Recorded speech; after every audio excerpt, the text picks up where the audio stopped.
Good afternoon, Captain Griffin. Good afternoon, ladies and gentlemen.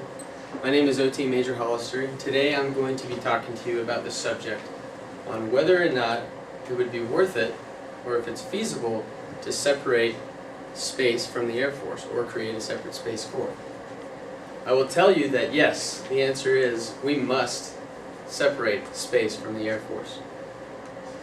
Today I'll be talking a little bit about what General Billy Mitchell went through.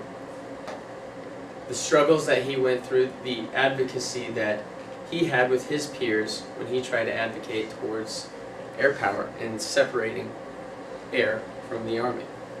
Then we'll go briefly into some current space missions that helps us in our warfighting capabilities today.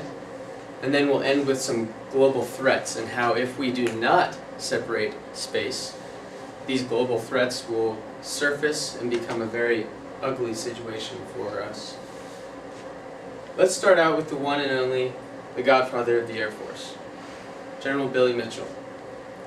We all know that he advocated for air power. And back then, it was very difficult for him to sit down with his peers and his fellow officers of the Army and to advocate to them that, ladies and gentlemen, this is a problem. The Air Corps needs to be separate. We have ground force generals that are too focused on Army capabilities, and they still have the capability and option of air power, but they don't believe in it. General Billy Mitchell says to them all the time, if we were only to dedicate our capabilities and our professions and our expertise into one focused group, this could be a very pivotal and powerful entity for our military. As we all know, they all disregarded him. Eventually he would get demoted to colonel and then later on court-martialed, basically because people did not want to hear this and he was advocating too hard. But later on, as we all know now, his visions and his advocacy followed through. Air power is probably and arguably one of the most powerful entities this military has today. So that now that we know some of the things that he went through back then in creating a separate Air Corps, let's look at some parallels from back then to now with space power. Back then we know that the aircraft proved itself in joint functions. It proved itself with intelligence, surveillance, and reconnaissance, and it proved itself both offensively and defensively. Now we can see today with our satellite constellations and our space assets, it does the exact same thing and more. Not only do we provide intelligence, surveillance, and reconnaissance, but we provide navigation, weather, and communication. Space is also utilized both offensively and defensively. Not only that, but we support air, land, and sea.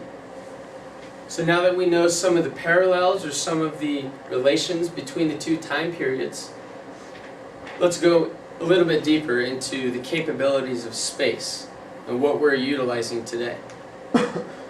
These are just three of the numerous space missions that our ground force generals and officers are able to utilize. First we have radars. This is the Rapid Attack Identification Detection Reporting System. This is a very complex system, but it allows us to be able to geolocate anywhere in the world where an enemy is jamming our satellite signal.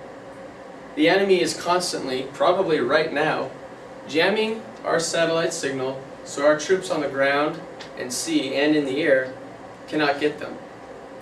This system tracks them down and gets rid of that threat. Next we have GPS. I know we probably all have some form of GPS experience, whether it be a TomTom or a handheld GPS through the mountains.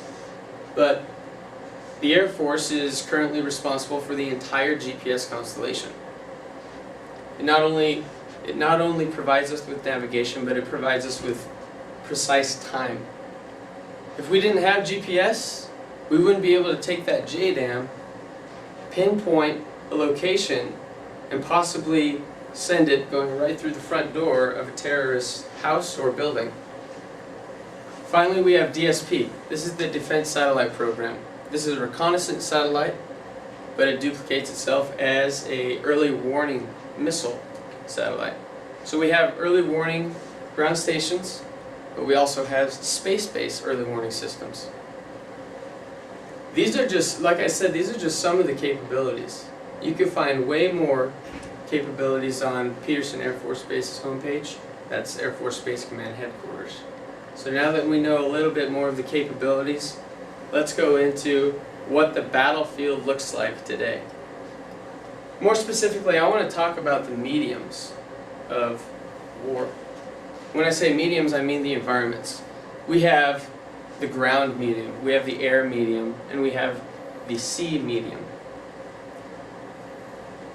Why do we have different branches for each of those mediums, all except for space? I'm sure a smart person back in the day figured if we were just to isolate a medium and put all the expertise and the professionals within that medium and that branch, we would get way more capability out of it.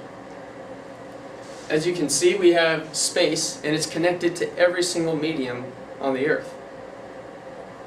What if these space capabilities were taken out and removed? We have to worry about that. We have to worry about threats. Lieutenant General James H. Doolittle said, "If we do not expend the thought, the effort, and the money required, then another and more progressive nation will. It will dominate space, and it will dominate the world." This is a very true statement, ladies and gentlemen. We already know that Russia and China have weaponized space. Current event, probably about a couple of years ago, we all know China showed the world how it could launch a missile into space and shoot down a satellite. The threat is there. It's inevitable that space will be weaponized. When it is weaponized, we need to be the first ones to do it. Space is way too important to be secondary on our priority list of the Department of Defense. I want to leave you with one last quote from former Air Force Chief of Staff, General Thomas D. White. And he said, "Whoever has the capability to control space will likewise possess the capability to control the surface of the Earth." This is a true statement, ladies and gentlemen. We must create a separate Space Corps. Today we went over a brief history of Billy Mitchell and what he went through, and we then related it to the current situation in space power. And then we went over some global threats and why it's so important for us to isolate the expertise and focus on a separate Space Corps. This concludes my briefing. Are there any questions?